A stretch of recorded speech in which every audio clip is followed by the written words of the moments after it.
I am born and raised in Portland, Oregon. Portland's kind of got a lot of weird history about it.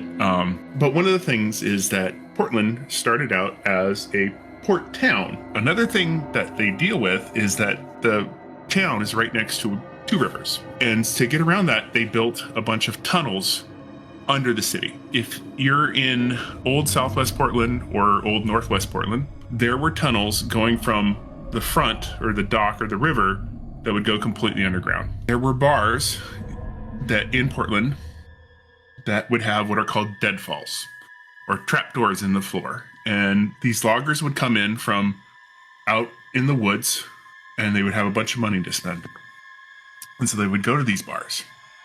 And the bartender at some of these bars, these establishments, were not of the utmost standing. They were kind of seedy joints.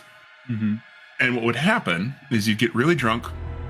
The bartender would push a button on the bar, which would light up a light or a noise, bring a buzzer in the tunnel, and they'd pull a deadfall, and you'd fall through the floor of the bar.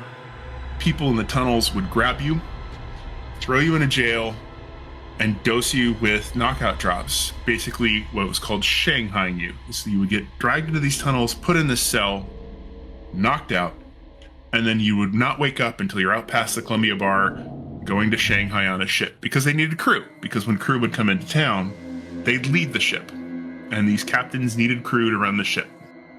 So these tunnels were nicknamed the Shanghai Tunnels.